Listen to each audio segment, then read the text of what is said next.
प्रदेश बलिया से। बलिया में भारतीय जनता पार्टी के जिला अध्यक्ष संजय यादव ने इंडिया गठबंधन को ठगबंधन बताया। मंगलवार को पार्टी कार्यालय पर आयोजित प्रेस वार्ता करते हुए श्री यादव ने कहा कि माननीय प्रधानमंत्री श्री नरेंद्र मोदी जी कहते हैं कि भ्रष्टाचार हटाओ, मगर इंडी गठबंधन के नेता कहते हैं कि भ्रष्टाचारियों को बचाओ। प्रधानमंत्री मोदी जी के लिए देश की 140 करोड़ जनता उनका परिवार है।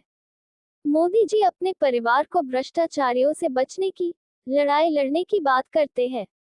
जिसने देश को लूटा है उसे लौटाना ही पड़ेगा, यह मोदी की गारंटी है। कहा कि ये घोटालेबाजों की बारात है, जहां सब देश को लूटना चाहते हैं, वह ये भी चाहते हैं कि उसके भ्रष्टाचार पर चर्चा ना हो। आम आदमी पार्टी कहती है कि केजरीवाल की गिरफ्तारी के समर्थन में रैली हो रही है। कांग्रेस कहती है कि यह किसी व्यक्ति के समर्थन में नहीं बल्कि पूरे गठबंधन की रैली है। कांग्रेस आम आदमी पार्टी दिल्ली में तो इलू इलू कर रही है, लेकिन पंजाब में हम आपके हैं कौन की बात हो रहा है। इंडी गठबंधन का प्रमुख सच बताया कि पश्चिम बंगाल में ममता ने साथ में लड़ने से इनकार कर दिया। बिहार में आरजेडी ने अपने उम्मीदवार पहले घोषित कर दिए। कर्नाटक में उद्धव ठाकरे ने अपने उम्मीदवार पहले घोषित कर दिए। कांग्रेस और आम आदमी पार्टी छोड़कर सांसद और विधायक भाग रहे हैं। उत्तर प्रदेश में कांग्रेस को कोई भाव नहीं दे रहा। इन घमंडिया के काम गिनाते हुए कहा, इनका काम है जितना हो सके लूटो, हर दिन नया झूठ बोलो, मोदी जी को गाली दो, देश को बदनाम करो, हिंदू धर्म को बदनाम करो। कहा कि जब जांच एजेंसियां नोटिस देती है तो वह इग्नोर करते हैं।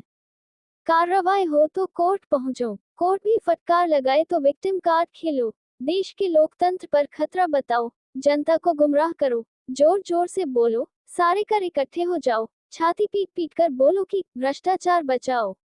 इस टोली को देखिए तो पता चलेगा कि जो भ्रष्टाचारी हैं, जो भ्रष्टाचार के मामले में या तो जेल में हैं या बेल पर हैं, वे भ्रष्टाचार बचाओ रैली निकाल रहे हैं।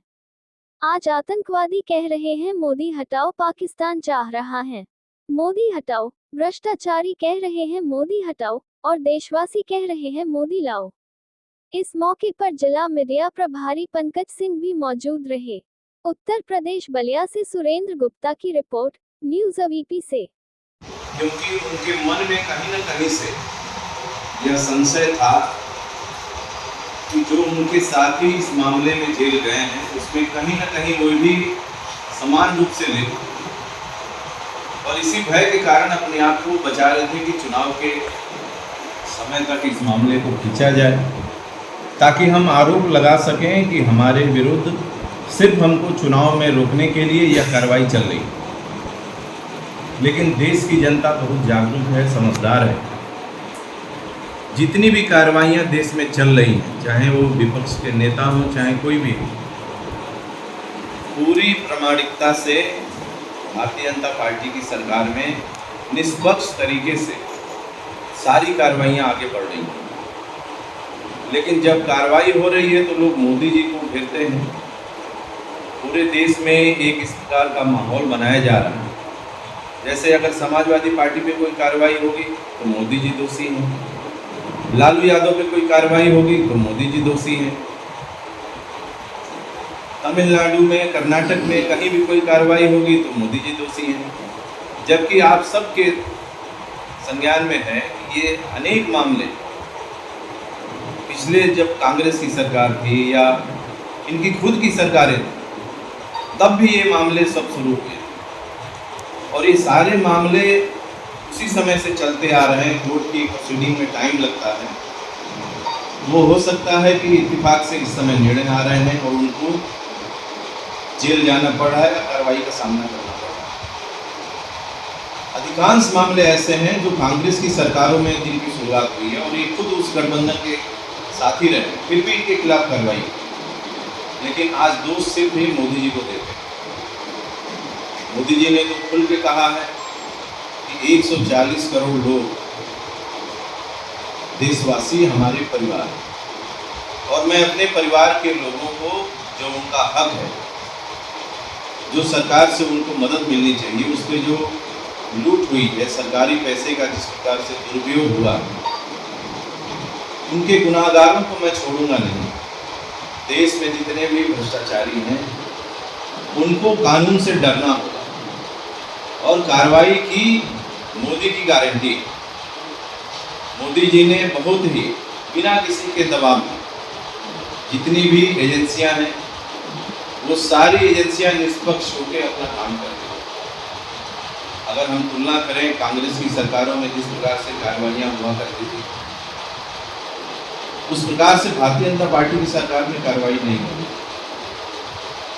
पूरे कानूनी तरीके से कोर्ट के सामने हमारी सारी एजेंसियां साक्ष्य प्रस्तुत की, इसलिए कोर्ट उनको जमानत भी नहीं दे रहा।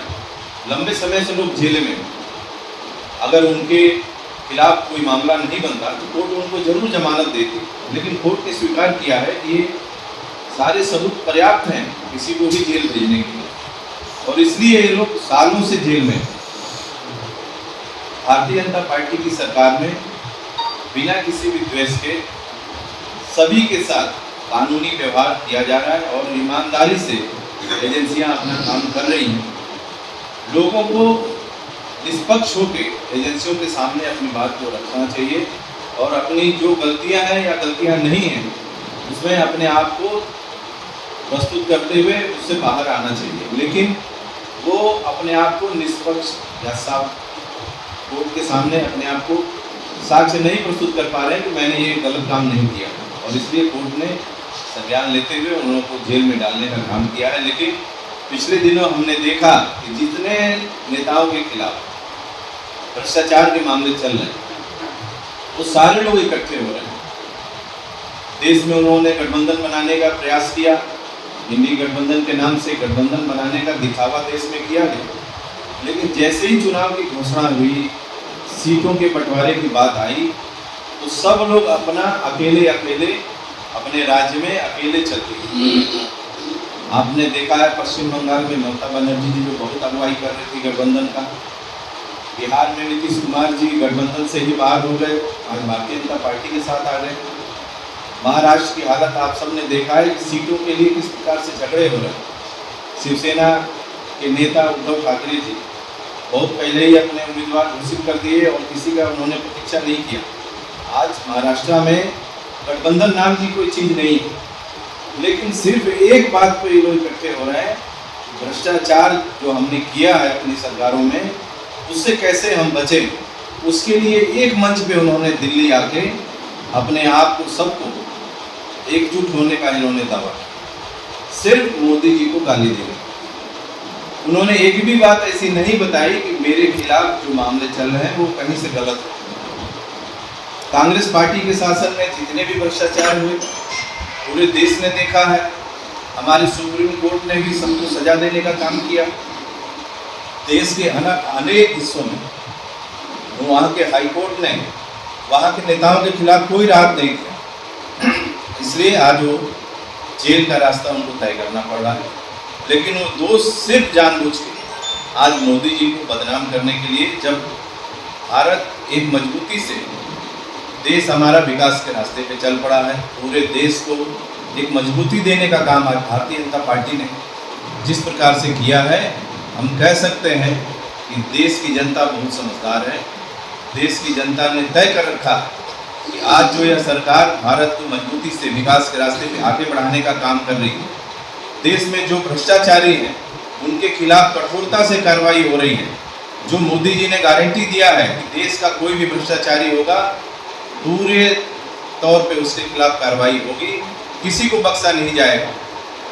हम वोट के बीच में भी हम चुनाव से नहीं डरते हैं। भ्रष्टाचार के खिलाफ कार्रवाई अगर चुनाव के बीच में भी करनी पड़ेगी तो मोदी जी उससे पीछे हटने वाले नहीं हैं।